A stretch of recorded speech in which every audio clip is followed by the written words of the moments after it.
Hello, my dear students, and the rest of the learners. Welcome to part 18 of a 53-part series of tutorials in system analysis and design.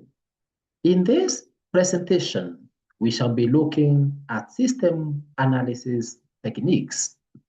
My name is Memeji M, or you can simply call me EMELISWAP.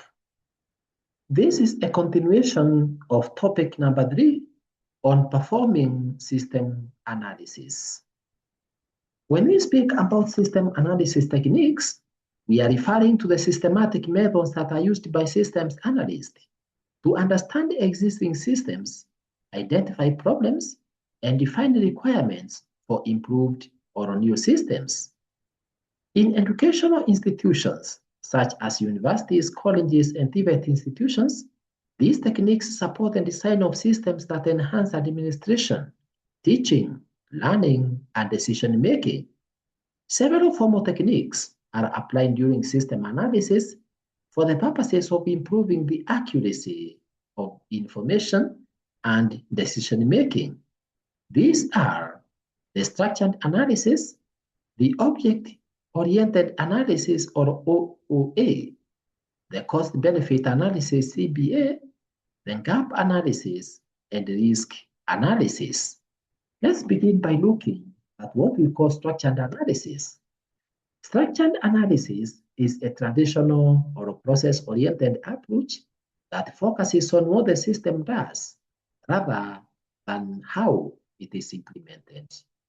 It decomposes a system into processes, data flows, data stores, and external entities. The common tools used for structured analysis include the data flow diagrams or DFDs, the flowcharts, and the process specifications. It focuses on the processes and data flows and is particularly suitable for transaction-oriented systems such as registration, payroll, and inventory systems. This technique decomposes the system into several processes using DFDs and logical models. For example, a student registration system is modeled using context and labeled DFDs. It can be illustrated as follows. So we have the student, we have registration process, we have the student database, and we have confirmation output.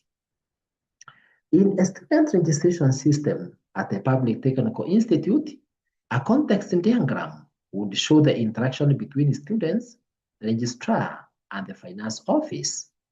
The level 1 DFDs would break down the processes such as receive application, verify payment, and confirm registration. The flowcharts would be used to show the logic that is used to approve or reject a student's registration. Therefore, structured analysis is suitable in education where procedures are well defined and rule-based, such as the examinations processing, the fees payment verification, and timetable generation. The following is therefore a sample of structured analysis using the context diagram, that is DFD at level 0. So we have the student whose details are being keyed into a student registration system, and this information is accessible by the registrar or is submitted to the registrar or is accessible by the registrar. Number 2 is object-oriented analysis or OOA. The object-oriented analysis focuses on modeling the system around real-world objects that combine data, that is attributes, and behavior or methods. Remember, my dear students and the rest of the learners, if you want to learn more about object-oriented programming, just search in this channel, EMELISWAP ICT, for object-oriented programming in C++, as well as object-oriented programming in Java, and you'll be able to learn a lot concerning what we call the object-oriented techniques or object-oriented programming. It emphasizes objects, classes, inheritance, and interactions. The common tools that are used are the case diagrams, the class diagrams, and sequence diagrams. It views the system as a collection of interacting objects that represent real-world entities, such as student, course, lecturer, and payment, each with its own attributes and behaviors. This technique models the system as interacting objects with attributes and behaviors. In a registration system, each student is treated as an object with attributes such as student ID, the name, and the course, and methods such as register and pay fees. So this is an illustration of how it would look like. So we have the student with the following student details or attributes: the student ID, name, course, together with the methods that are used to manipulate that data, such as the register method and the pay fees method. For the course object, we have the course ID, title, and the credits. For the lecturer, we have lecturer ID, name, and method called assign grades. For example, in an e-learning management system or LMS, we would have objects such as student, lecturer, course, assignment, and grade. The student class has attributes such as the student ID and the program, and the methods such as register, course, and submit assignment. The use case diagram shows interactions like enroll in course and view results. The object-oriented analysis is particularly effective in education systems that are large, modular, and evolving, such as LMSs, the digital libraries, and academic management systems. Here is an example of object-oriented analysis using the UML, that is use case diagram. So here we have the enroll in the course, we have submit assignment, and that is being carried out by the student, that is the user. Well, the following is object-oriented analysis using UML class diagram. Number 3, or the third technique, is called cost-benefit analysis, or CBA. Cost-benefit analysis evaluates whether the expected benefits of a system outweigh its costs. It considers both tangible, that is quantifiable, and intangible, that is non-quantifiable, costs and benefits. It compares the expected cost of developing and operating a system with its anticipated benefits, such as time savings, error reduction, and improved service quality. This evaluates financial feasibility by comparing development and operational costs with expected benefits. For instance, replacing manual registration with an online system may incur hardware and software costs, but reduces staffing costs, processing time, and error correction expenses. The cost-benefit analysis helps education administrators justify investments and make economically sound decisions before system implementation. For example, when introducing a digital records management system in a Tibet institution, the cost would include software purchase, the hardware, staff training, and system maintenance. The tangible benefits would include reduced paper costs, faster retrieval of records for students, and lower storage expenses. The intangible benefits would include improved accountability, data security, and institutional image. So, the cost-benefit analysis does a comparison of the cost and the benefits to be gained. So we have costs. In this case, these costs would include the cost for software, hardware, and training, or the benefits would include faster access of the information, security of the information, and accountability for the records. Number 4 is gap analysis. Gap analysis identifies the difference between the current state, that is as is system, and the desired future state. That is what we call the to-be system. It helps analysts determine what is missing and what changes are required to achieve institutional goals.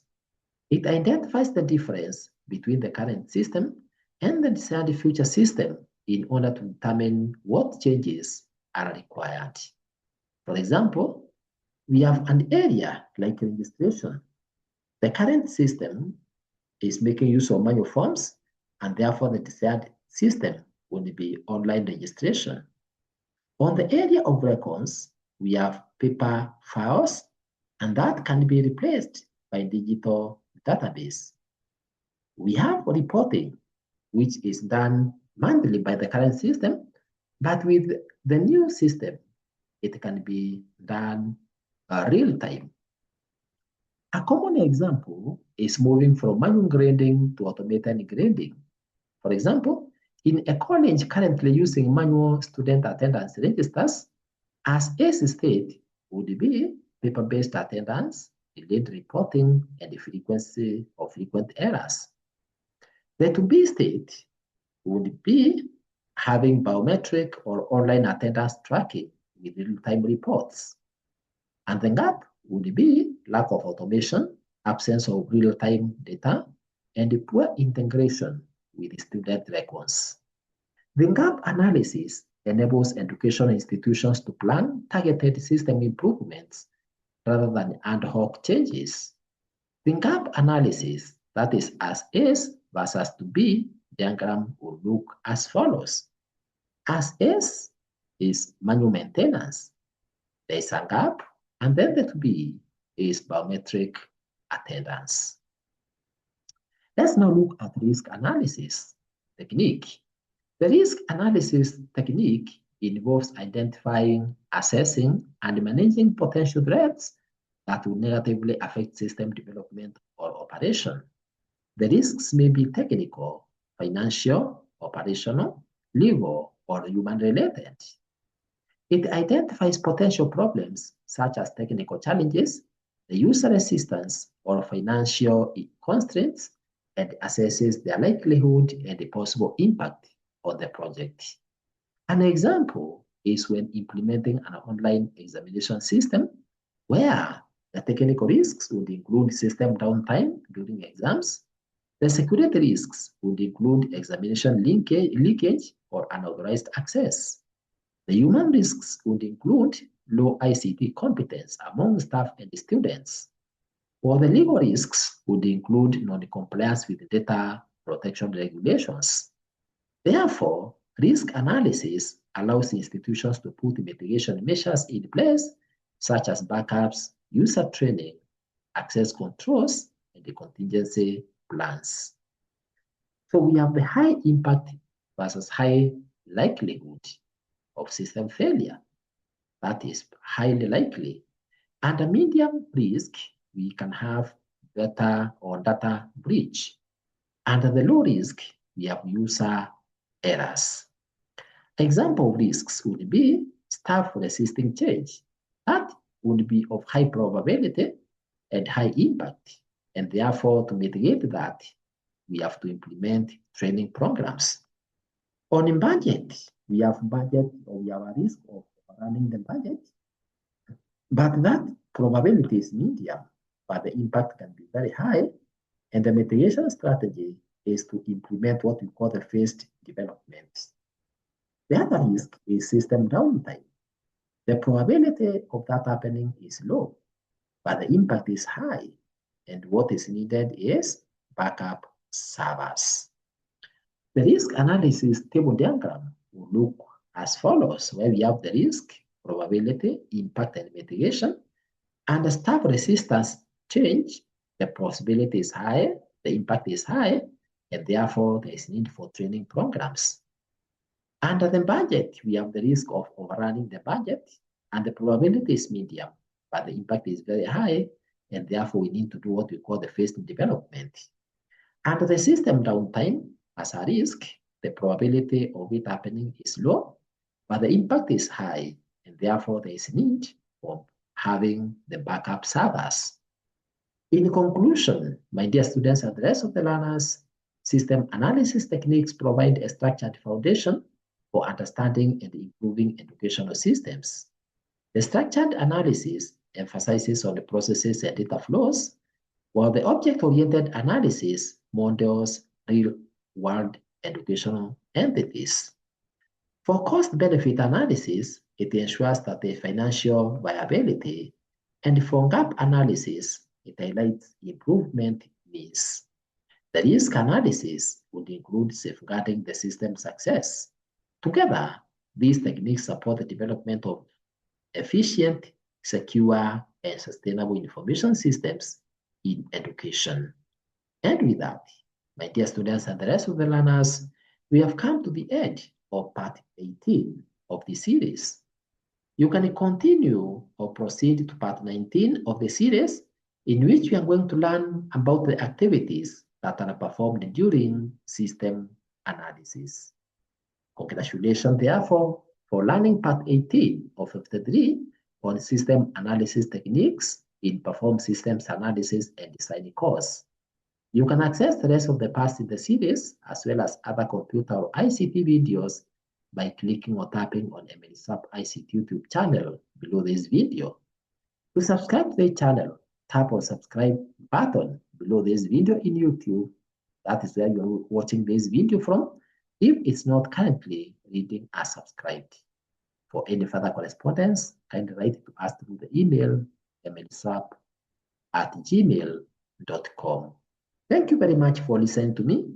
Let's meet in part 19 of the series, and God bless.